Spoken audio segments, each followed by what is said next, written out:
Eu queria saber de você, Gato, como que você vê aí, quais são as principais dificuldades que as empresas têm na gestão de plano de saúde? Bom, gente, eu posso dar vários exemplos que uma coisa básica que a empresa tem que ser organizada e parece um absurdo, mas eu vivo isso no meu dia a dia. Começa por quê? Tem que ter o contrato. Então a empresa, olha, eu preciso que me ajude na transição do plano de saúde. Tá bom, eu preciso do contrato para ler suas cláusulas que rege cobertura e tal. As empresas não têm contrato. E eu não estou falando da empresa da esquina. Eu estou falando empresa com 300 empregados, com 1.000 empregados. Eu fui fazer uma implantação de uma multinacional, e cheguei lá e falei, olha, eu preciso dos contratos. Não tem contrato. E eles acharam rascunho de contrato, tinha um monte de problema no contrato, que causou, eu disse para a empresa, eu fiz um inventário de benefícios e disse para a empresa que se ela não organizasse os benefícios dela, tem um prejuízo de entre 1,5 milhão e 2 milhões de reais no curto, médio prazo. E com 6 meses aconteceu exatamente o que eu falei. Ele falou, não, gato, a gente vai providenciar, nós vamos mudar. Mas eles não têm contrato. Eu acabei de. Fui pedido socorro por uma empresa aí do ramo de refrigeração, que tem 300 empregados. Eu falei, pá, estavam com um problema grave com a operadora, me dá o contrato. Não tem o contrato, né?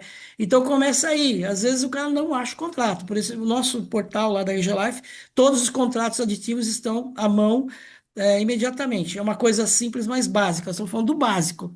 Segundo problema, as empresas não têm políticas escritas. É lógico que eu não estou generalizando, tá, gente?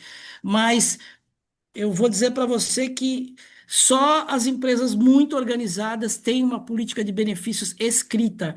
Por que que ela dá o benefício? Quem pode utilizar? Qual é o grau de elegibilidade? Como é a contribuição? É tudo de boca, é impressionante. Então, gente, é uma coisa muito básica, muito simples. Já começa por aí, Bel.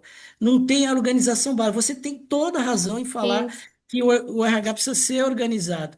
Fora que, na adesão do benefício, a gente recomenda alguns documentos importantes, que é ele ter um termo de opção assinando, com todas as regras para o plano, principalmente aqueles que têm contribuição, com participação, que ele tem que autorização para descontar em folha, e no máximo a gente encontra uma autorização de desconto em folha. Bel, é assim, chega a ser crítico essa situação. Porque, gente, uma coisa é o contrato com a operadora, que são as regras comerciais. A outra é a política de benefícios da sua empresa. Isso dá problema direto. Vou dar um exemplo clássico que acontece sempre. A empresa fornece o plano de saúde e contribui com 50% do valor, vamos supor, ou 70% do valor. O empregado paga 30, ele paga 70. Aí o empregado fala: Não, não quero plano de saúde. Aí o que que acontece? Passa um tempo, ele descobre que está com câncer, vai lá e fala assim: eu quero entrar no plano de saúde. Não, mas não pode. É só no aniversário do contrato, ou tem operadora que coloca uma regra que não pode. E aí, se você não tem esse documento, como é o caso do cliente que me preocupou, que me procurou, ele não tem nenhuma garantia que ele ofereceu o benefício para o empregado. É uma coisa simples e básica. E a maioria das empresas que eu vou, eu atuo muito em empresas de pequeno e médio porte, não tem nenhuma organização nesse sentido, tá? A dificuldade de gestão, Bel, também é o seguinte, tem que ter um desenho, não é só contratar um corretor e ir lá ver o menor custo. Normalmente, quando os processos são feitos sem a participação do RH, não sei se vocês que estão nos assistindo já passaram por isso, joga na mão de compras, mas tem tanta, tão estratégico e tem tanta diversificação de problemas um contrato, por exemplo, de plano de saúde, que não pode ser só a área de compras, ela pode até conduzir o processo, fazer o bid, mas ela tem que ouvir o RH, porque é o RH que sabe o que dói. Então, tem vários instrumentos que no processo de bid você tem que fazer.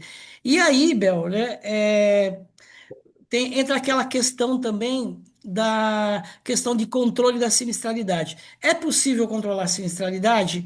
Sim, é possível. É possível estabelecermos um padrão de imprevisibilidade de custos no contrato de plano de saúde? Não, não tem como. Pode acontecer um acidente, pode acontecer um câncer, pode acontecer um transplante renal, e aí eu tenho contas, exemplos de 1,5 milhão, 2 milhões. Agora, se a empresa está preparada, se ela tem uma política escrita, se ela tem organização, se ela faz um acompanhamento mensal do tudo que acontece com a pólice dela, se ela acompanha os inativos, que é uma grande coisa, ela tem todas as informações para conduzir um processo de negociação e não ouvir diretor assim, como vários amigas nossas já ouviram, e amigos de RH. Você não previu isso, você não sabia, como que a gente está sabendo só agora disso, tal?